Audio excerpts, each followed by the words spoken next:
Welcome back to AM Northwest. He's a prolific best-selling author who uses his background in criminal law to create addictive legal thrillers. He's out today with his latest, the 27th, Betrayal. We welcome Portland's own Phillip Margolin. Good to see you again. You are a regular. We see you all the time. I love this. Yeah, I should be on a retainer. Yeah, I think you should. I think you should.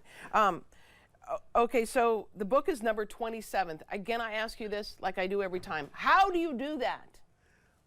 To do 27 books? Yeah. The secret How do you keep coming up with these ideas? Well, the secret to doing 27 books is to be very old. No, you know, that's the hardest thing for me is getting the writing for me is really easy. Right. Getting an idea, because ideas are this big and a book is this big. So I have to get an idea that's complex enough to fill up 400 pages. And that's the difficult thing, but I only have to do it once a year, so I do have a lot of time to do it. The book I'm working on now is number 29. That won't even come out till 2025. So, so I have a little bit of time to do it. But the ideas, getting the ideas tough. Well, and this is another Robin Lockwood novel, so we're following her. Now she's a big attorney, right? Yeah, she's a fascinating character. I really enjoy her. 10 years before the main action occurs in the book, she was working her way through law school, and the way she paid her tuition is by fighting on TV in mixed martial arts events in Las Vegas. And she gets an opportunity to fight the #2 contender. If she won, she'd get a shot at the world title, but she gets her brains beat out and decides to quit fighting. That's it, she's done, and concentrate on law school. Now, 10 years later, Mandy Kerrigan, the woman who knocked her out, has been arrested for a quadruple murder, the murder of all 4 members of the Finch family. And Robin, in order to figure out who the real killer is, has to figure out who the real victim, who the intended victim was. And they're all horrible people. Margaret, the mother, represents the Russian mob. Her husband, Nathan, was just fired from his job for embezzling money he needed to pay off a vicious bookie.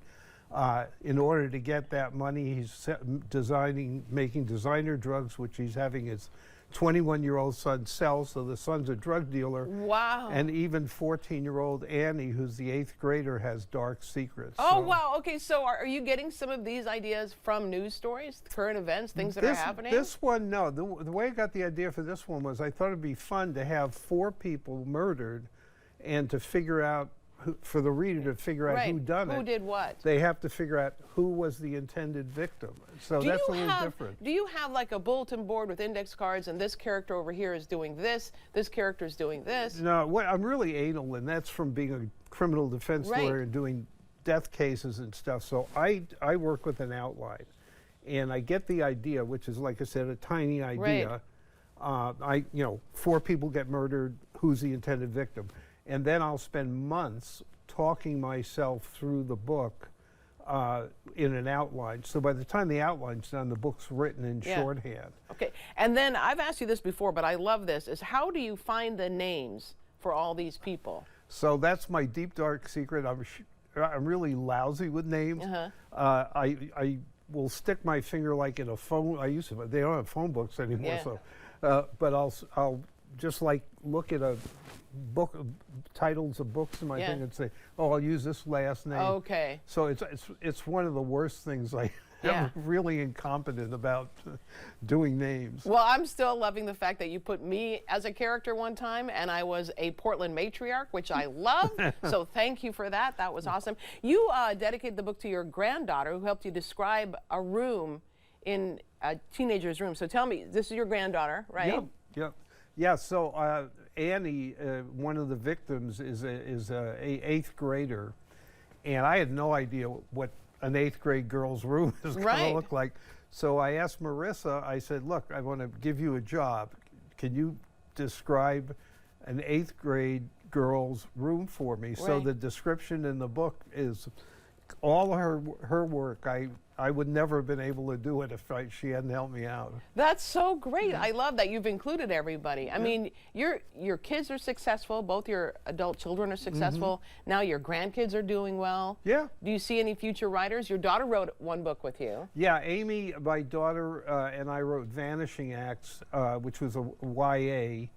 And then, so she's the only one that's actually written a book. She did write her own novel, which I thought was pretty good. Yeah. But, and Daniel's my son's never showed an interest in being a writer. So. Did they ever read your books? Yeah. Yeah. Yeah, they do. Did they give you comments or criticisms or? No. I always, you know, I never ask anyone whether they like the book or not. You know, so. I think they enjoy them because they do tell me they keep reading them. Oh, of course. Yeah. Well, number 27. Phillip, thank you so much. Oh, yeah. Thanks for having me on again. Yeah, again. All right, we'll be right back with more AM Northwest. Don't go away.